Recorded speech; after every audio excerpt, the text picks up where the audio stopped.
It all began with a dream. Literally a dream. Joker 2's production was literally directed based off a dream, produced based off a dream. But I went back and watched Joker 1, and it's so sad to see all that character development, all that time we spent building up the Joker. It might not have been Batman's Joker, but it was a good Joker. We built his character arcs. They built it so well in the first movie, and it's such a huge contrast going to this new one and seeing how they just completely tore it apart, just completely wasted everybody's time. And I find myself having to disconnect that movie in order to enjoy it. Just act like the second movie never happened, because I really still want to enjoy that movie on its own. But the crazy thing is that Arthur was already dancing that entire movie, from those little weird little slow dances to him dancing down the stairs. They literally made this something into, it didn't have to be this. They could have still made this movie almost a musical without it being a musical. They already had great music. He already was doing a lot of the dances.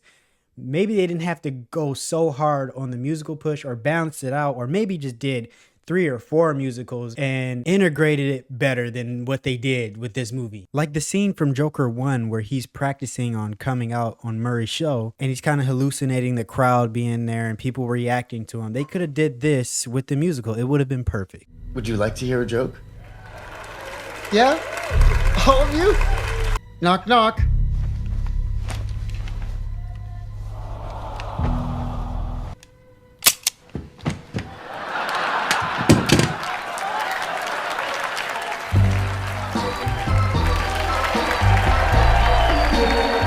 And I have respect for Todd Phillips for trying to innovate and think outside the box. And I'm so tired of the people online saying, you guys just don't get it. This movie is just a work of art.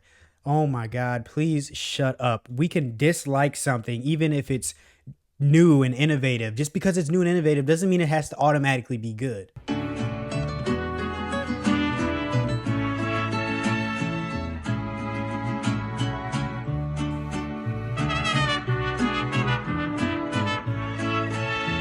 Because this movie was bad because of the story.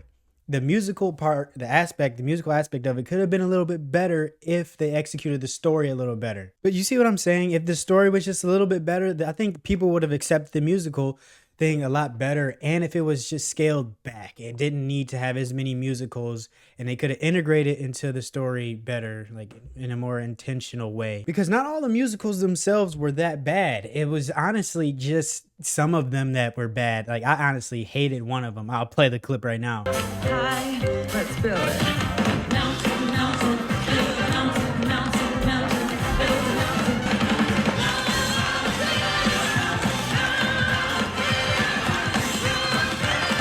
But in the beginning of the movie, the first maybe 2 or 3, those were good. And, I was like, okay, we can do this as long as the story continues to be told. But it just got worse and worse. And guess whose idea it was to make this movie a musical? And it pains me to say it because that's my boy. He's a great actor. And I was just hoping it couldn't get any worse than what it is, just being a bad movie. But your boy, Joaquin Phoenix, he had a dream, and he said, I had a dream that this movie needs to be a musical, Todd. We need to make this a musical. So Todd and him took it to WB, and they said, hey, you got it.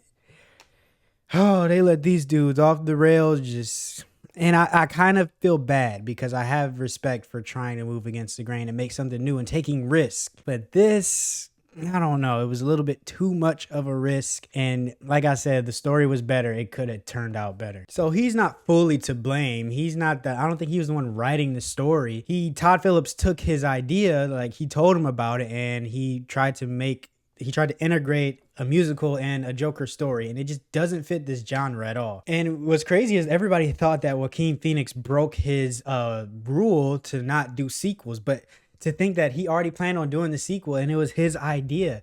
So it makes it even worse. Like, dang, bro, you broke your own rule to make some garbage. And I know Todd was like, hey, y'all slamming me about this movie. Hey, he has something to do with it too. Don't put it all on me. So I got this article from Variety that explains how this story happened. It all started with Joaquin Phoenix's dream. Shortly before shooting wrapped up on the first Joker, Phoenix confessed to Todd Phillips, the filmmaker who had reimagined Batman's greatest enemy as an aspiring stand-up with Travis Bickle complex, that he wasn't ready to leave the character behind. When he fell asleep one night, Phoenix had a vision of Arthur Fleck, the man behind Joker's clown makeup, performing on stage, telling jokes, and singing. Todd was in the wings talking to me through a headset, Phoenix remembers. I woke up feeling elated and called him, hoping he'd want to do a show with me. They discussed the prospect of taking their actor to Broadway, at least until reality set in. Phoenix's initial concept that Arthur, who moves so uncomfortably through the world, could finally find a way to express himself with music, lingered as Phillips and his co-writer Scott Silver began plotting a return to Gotham City. 5 years and one pandemic later, the result of Phoenix's nocturnal brainstorm, Joker Folie à Deux, is about to debut at the Venice Film Festival, and Phillips is feeling jittery about how the unconventional encore will be received.